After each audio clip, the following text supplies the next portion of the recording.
Good morning विद्यार्थी मित्रों। कक्षा 11 विषय हिंदी आरोह भाग 1 7वां पाठ है रजनी। कवियत्री का नाम है मनु भंडारी। ये एक पटकथा है। पटकथा जो नाटक के लिए या फिल्मों के लिए लिखी जाती है। ये पटकथा की शुरुआत में मध्यम वर्गीय परिवार का फ्लैट का एक कमरा होता है। एक महिला रसोई में व्यस्त होती है, घंटी बजती है, दूसरी महिला प्रवेश करती है जिसका नाम रजनी है। रजनी लीला बहन से कहती है बाजार नहीं चलना। उस पे लीला बहन कहती है कि नहीं, आज अमित का रिजल्ट है इसलिए बाजार नहीं चलना है। रजनी और लीला दोनों खुश होती हैं और आशा करती हैं कि अमित तो होशियार है, इसका अच्छा ही रिजल्ट आएगा। उस पे लीला बोलती है मैंने मिठाई मंगवाई है जो अमित को पसंद है, केसर रसमलाई मंगवाकर रखी है। तभी अमित का प्रवेश होता है। अमित उदास है, मुंह लटका हुआ है। अपनी माता यानी अपनी मम्मी लीला को बताता है कि अगर मैथ का ट्यूशन रखवा दिया होता तो उसके मैथ में भी अच्छे नंबर आए होते। वो कहता है कि उसकी मम्मी ने उसे मैथ का ट्यूशन नहीं रखवाया जिसकी वजह से उसके बहुत कम नंबर मैथ में आए हैं। वो बताता है कि उसे सिर्फ मैथ में 72 नंबर ही मिले हैं। उसकी मम्मी पूछती है कि मैंने तो तुझसे पूछा था, तब तूने कहा था कि मैथ का पेपर अच्छा गया है, सफाई उफाई के नंबर काट कर 95 नंबर तो मिलेंगे ही, तो इतने नंबर कम कैसे आए। तब तक लीला उसका मार्कशीट उसके हाथ से लेती है और नंबर पढ़ना शुरू करती है। इंग्लिश में 86, हिस्ट्री में 80, सिविक्स में 88, हिंदी में 82 और ड्राइंग में 90। सबसे कम मैथ में आया है। रजनी ने कहा मैथ में पेपर सही किया था। अब तक लीला उससे पूछ रही थी, अब रजनी उससे पूछती है तो वो कहता है हाँ तो कॉपी देखते हैं। ये बात रजनी कहती है।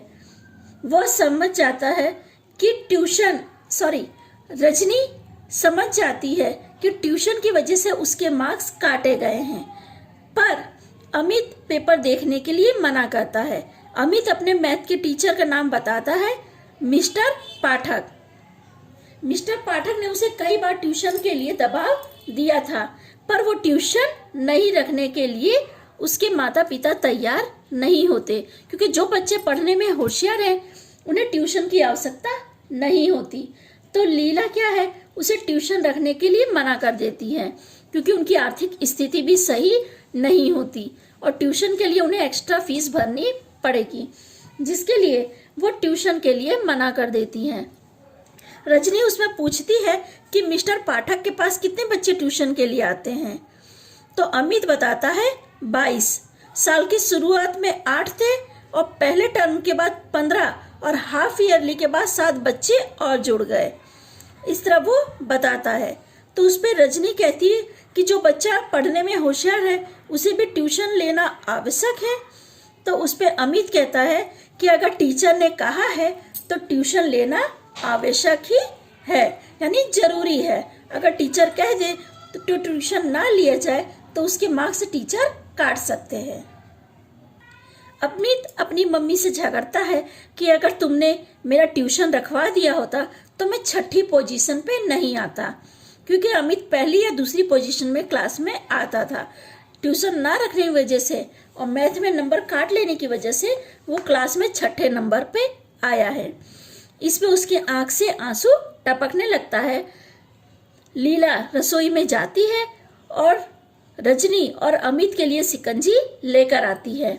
अमित शिकंजी पीने के लिए मना करता है, पर लीला के डांटने पर वो शिकंजी पीने के लिए हाँ कर देता है। रजनी उसके स्कूल के बारे में सब पूछती है और कहती है कि कल तुम तैयार रहना, हम लोग स्कूल चलेंगे। जिसपे अमूल हिचकिचाता है। लीला भी मना करती है कि उसी स्कूल में पढ़ना है, तो किस लिए मुसीबत लेना, अगली साल कहीं और ना हैरानी कर दे। अभी अमित जो है वो 7वीं कक्षा में पढ़ रहा है, अब उसी स्कूल में पढ़ना है, तो उसके लिए उसकी माता हिचकिचाती है कि कहीं अगर झगड़ा कर लिए तो आगे अमित को हैरानी होगी। इस पे रजनी गुस्सा पड़ती है और कहती है कि बैठ के रो माँ बेटे। गुस्से में वहां से चली जाती है। लीला कोई चिंता होती है कि रजनी कोई नई मुसीबत ना खड़ी कर दे। इसके साथ पहला दृश्य समाप्त हो जाता है। नया दृश्य चालू होता है। हेडमास्टर के कमरे का दृश्य है। टेबल के ऊपर सामान है, दीवार पर पेंटिंग लटकी हुई है, एक अलमारी है, अलमारी में कफ और शील्ड रखे हुए हैं, यानी जो बच्चे जीतते हैं वो स्कूल में रखे गए हैं। मैप लटका हुआ है और हेडमास्टर का कमरा है। हेडमास्टर बुलवाता है। रजनी अंदर आती है और कहती है कि 7वीं कक्षा में पढ़ने वाले अमित सक्सेना की मैथ की कॉपी उसे देखनी है, जिस पे हेडमास्टर कहता है कि हाफ ईयरली एग्जाम की जो कॉपी है वो हम लोग नहीं दिखाते हैं। उस पे रजनी कहती है अमित ने मैथ का पेपर पूरा किया है, परंतु उसके मार्क्स काट लिए गए हैं, तो मुझे देखना है कि अमित की गलती है कि टीचर जो ट्यूशन के लिए उसे दबाव दे रहा था उसने जानबूझ के नंबर काटे हैं। वह देखना चाहती है। हेडमास्टर फिर भी उसे कॉपी दिखाने के लिए मना कर देता है। साथ ही ट्यूशन वाले शिक्षक जो पाठक शिक्षक थे उनके बारे में वो कोई शिकायत नहीं सुनते। ट्यूशन का मैटर टीचर और बच्चों का है, इसमें हम लोग कुछ नहीं जानते।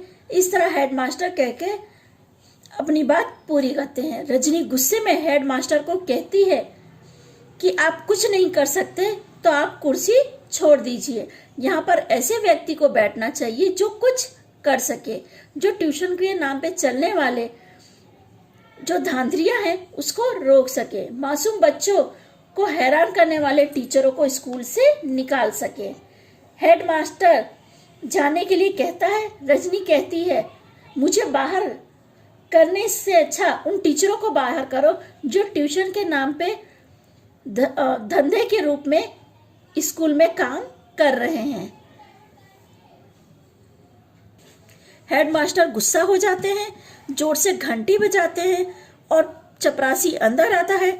चपरासी को रजनी को बाहर जाने के लिए कहता है, तो रजनी कहती है मुझे बाहर करने से अच्छा उन टीचरों को बाहर करो। फिर रजनी वहां से चली जाती है। चपरासी पे हेडमास्टर गुस्सा होता कि कैसे लोगों को तुम अंदर भेज देते हो, तो उस पे चपरासी कहता है कि मैंने तो आपको स्लिप दी थी। हेडमास्टर गुस्से में उस स्लिप के छोटे छोटे टुकड़े करके फेंक देता है, जैसे उसने रजनी के छोटे छोटे टुकड़े कर दिए हों। इसके साथ ये दृश्य भी समाप्त होता है। नया दृश्य शुरू होता है। रजनी का फ्लैट, शाम का समय, घंटी बजती है, दरवाजा खोलते हैं तो रजनी का पति प्रवेश करता है। रजनी के पति का नाम रवि है। रवि प्रवेश करते हैं। यहाँ पे सिर्फ रजनी का पति लिखा है, पर आपको नाम याद रखना होगा कि उसके पति का नाम रवि है। तो रवि उससे पूछता है कि दोपहर में तुम बाहर गई थी, तो रजनी कहती है हाँ, आपको कैसे पता? तो उसका पति कहता है कि मैं फोन कर रहा था, मुझे ऑफिस में फाइल मंगवानी थी। तो रजनी कहती है कि मुझे क्या पता, जो आप फाइल भूल गए हो उसके लिए क्या मैं घर पे बैठा रहूं? तो उसका पति थोड़ा शांत होता है। उसके बाद पूछता है कि तुम कहाँ गई थी, तो वो पूरी चर्चा करती है। तो उस पर रजनी का पति जो है वो रजनी को समझाता है कि दूसरे के मामले में किस लिए मुसीबत मोड़ लेना। तो उस पर रजनी कहती है कि हमारा बेटा नहीं पढ़ता, तो क्या अमित जैसे के लिए हमें आवाज़ नहीं उठानी चाहिए, या दूसरों के बच्चों के लिए हमें आवाज़ नहीं उठानी चाहिए? जो गलत काम है उसके लिए हमें आवाज़ उठानी चाहिए। रजनी का पति कहता है क्या हमने ठेका लिया है सारी दुनिया का? उस पर रजनी गुस्सा पड़ जाती है कि क्या दूसरे बच्चों के लिए हमें आवाज़ नहीं उठानी चाहिए? ये जो बच्चों के साथ हो रहा है ये गलत है, हमें सभी के लिए आवाज़ उठानी चाहिए। यहाँ पे लीला बहन और उनके पति का नाम कांति भाई है, यानी अमित के माता पिता का नाम लीला बहन और कांति भाई है। तो आगे रजनी कहती है कि ऐसे ऐसे हजारों बच्चों के लिए हमें आवाज उठानी चाहिए जो लोग कुछ नहीं करते और ट्यूशन के नाम पे चले आ रहे रैकेट को चुपचाप बर्दाश्त करते हैं। इससे पेरेंट्स को आगे आके बोलना चाहिए जिससे सभी बच्चों को सहारा मिल सके, क्योंकि जो बच्चे कैपेबल नहीं हैं वो बच्चे ट्यूशन कैसे करेंगे।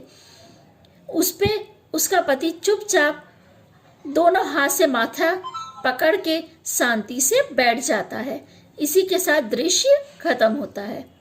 आगे की चर्चा हम लोग अगले वीडियो में करेंगे।